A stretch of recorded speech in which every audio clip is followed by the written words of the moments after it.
Hey guys, so this is my project about the Olympic Games that took place during the Cold War and how the athletes were affected and some of the things that occurred between the USSR and the United States. So, the 1952 Olympic Games that were being held in Helsinki was taken over by the Cold War tensions, and ideological distinction had left the USSR from partaking in prior Olympics, so the 1952 Olympic Games were actually the first games that the Soviet Union participated in. Because of this, the USSR did everything in its power to ensure the safety of their athletes. The Soviets team even stayed in a separated Olympic village, and this still didn't stop the fear of the young athletes because they were usually threatened and their flags were taken down. And a solution to this was that in every group in the games from the Soviet side, they were assigned a KGB officer, and that were called the Whisperers.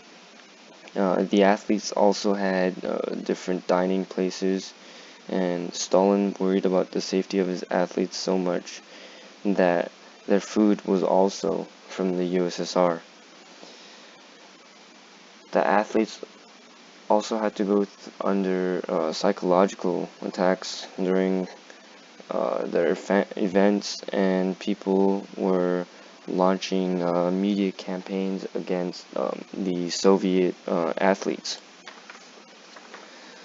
Um, the Soviet athletes did not really understand how the judges worked here in the Olympic Games since it was their first time, but this didn't stop them from their success. They came in scoring 22 gold medals, 30 silver medals, and 19 bronze medals.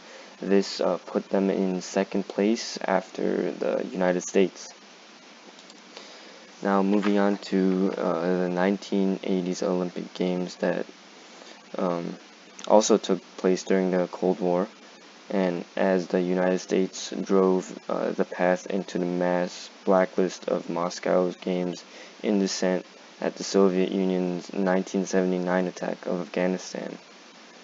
So this basically they boycotted the 1980 games because the Soviet Union invaded Afghanistan in 1979, and this actually led to the boycott of the 1984 Olympic Games as well. And the Soviet Union announced that they won't be competing in the 1984 Olympics that was taking place in uh, Los Angeles. And in spite of the Soviet articulation, clearly the blacklist was a reaction to the choice of the United States to blacklist the 1980 Olympics that were held in Moscow. During the 1980s Olympics and 1984, there was still, once again, lots of media campaigns that if it was correct for Soviet athletes to compete or not.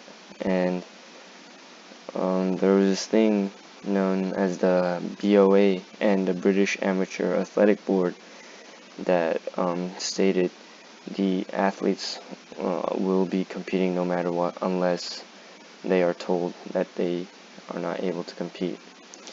And this wraps up my project, and thank you for listening.